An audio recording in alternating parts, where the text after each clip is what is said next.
Hi folks, I just want to show you real quick. It's really helpful if you're making a base map to figure out how to use, if you can get a satellite image of your place here on Google Maps that's like reasonably good, then you can use this to measure distances. So let's say I wanted to turn this into a little permaculture site. It's just a random house. Then I would want to know the distance, like from here to here, from here to here, from here to here. And this is going to help me create my base map as well. So you can either make your base map by just tracing over a screenshot of this, or you can actually measure the distances and kind of learn how to grid out a site and then do the math and figure out how many trees are going to fit along this line, etc.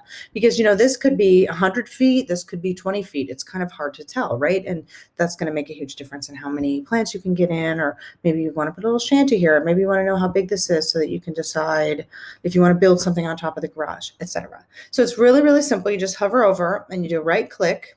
It says measure distance. Okay, I'm going to click that and see that little dot. I'm going to go across here and make another. There you go. It just measures it for me. And hold on, let me move this. It tells me how far that is. And then each one that I click, it adds on to that. So it's got this cool little corner. You can do this stuff. Measure that. Little gate there. And across them, now I know the circumference. So if I want to fence this now, I know exactly how many meters in feet I need for this. Okay, and then you can also, for many of these points, you can come in. So if I want to, I can get a diagonal there. You can look in, and there's each of these. You can drag to change, so you can play with this on your own. I just wanted to show you really quickly that this feature exists, and you can use it to help you with your design.